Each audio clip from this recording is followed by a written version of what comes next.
Greetings everyone, and welcome back to the channel. If you missed my last review, and you probably did, I recently got a whole big box of stuff from Scott Candy, who runs Crionic Mind Records. He sent me like 12 albums or something like that, and I'm going to be reviewing those in the coming weeks, and well, let's continue on. So let's pull some more stuff out. What is next? Get that out of here, and this shit. So up next is Envenomist and some weird symbol, and the album is called The Barrens. Actually, no, it's not just a weird symbol. We'll explain that in just a moment. So it is a collaborative album between Envenomist and this weird symbol, and the album is called The Barrens, and it was released last year on Crionic Mind Records. It is a Dark Ambient collaboration, and it is very, very good. Both these artists are, or were, completely new to me. I never heard of them, although I may have seen them in a distro or something like that. I don't know. I never heard of them though.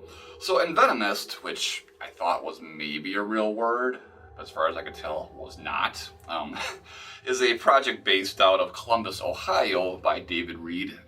He has been going since 2005. He has several other side projects, which I'm sure are related to Dark Ambient noise and power electronics and all that. But yeah, he's been going since 2005, has several releases. Have not heard any of them, so I don't really know what they're like or what they're about, but his work on this album is really, really good, so it definitely makes me want to explore further, check out his Bandcamp if he has one. I'm sure he's got some really cool stuff on there. He's also done quite a few different collaborations and splits over the years as well. So yeah, a pretty prolific guy. Yeah, lots of music in the past, almost 20 years or so. And then we have, like I said, that strange symbol. So the strange symbol is, I guess, pronounced theta, and this is not a situation of like where it's the artist formerly known as theta or something like that. It's just this symbol.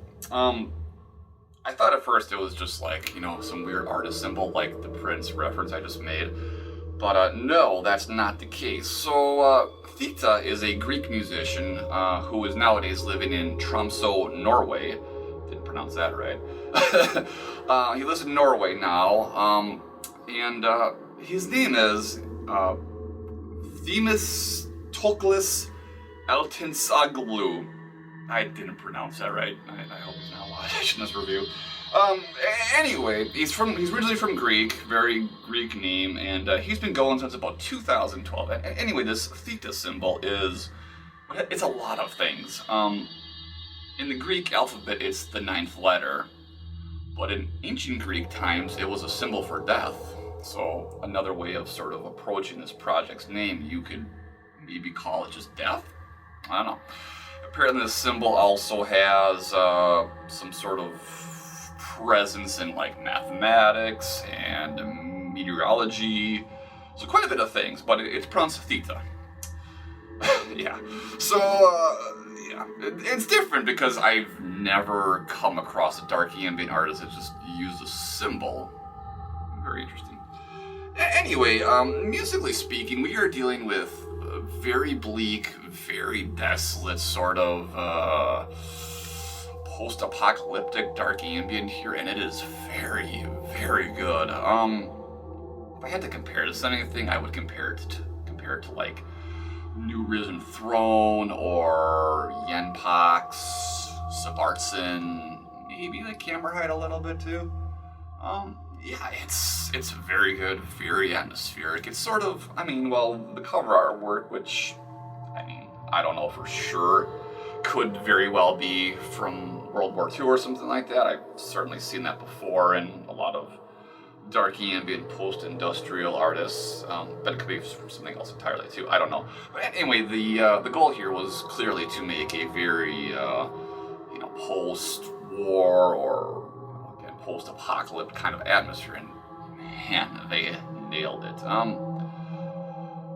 As you kind of just make your way through a CD, it doesn't really become overwhelming, perhaps, but I think it just you really start to see like this post-apocalyptic, this bombed out, just dead world sort of appear before you, and it's really cool stuff. There's There's nothing like noisy or abrasive on this release. It is sort of smooth sailing through like just death. I mean, I guess, you know, you could assume that maybe there's still people alive after or during the creation of this this recording, but it doesn't sound like it. It's really good though.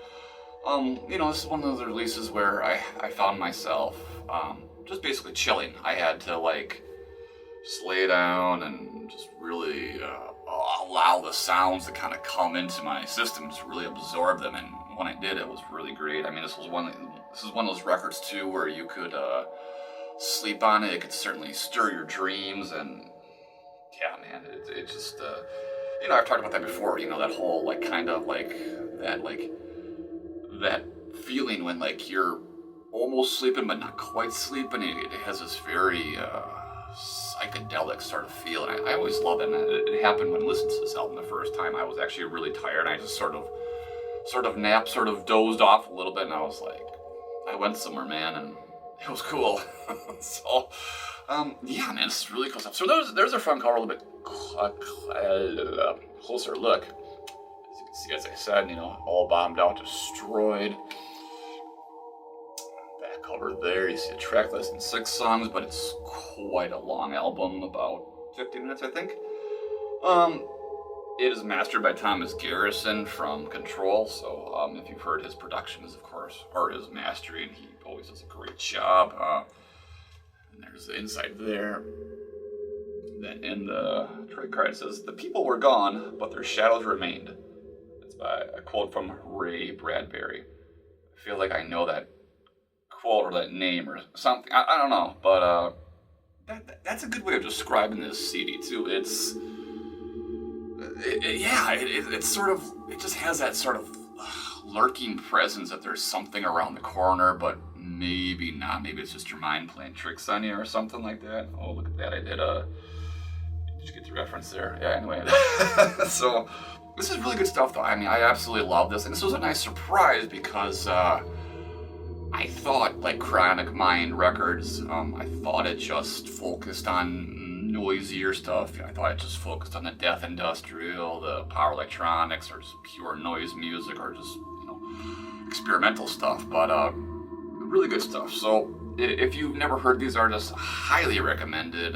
Definitely check this out. I mean, I don't know what their other recordings are like, but like I said, I'm definitely going to investigate further when I have some money to do so, or I'll just see if it's on, you know, Spotify and all the other streaming services or whatever. But definitely check this out.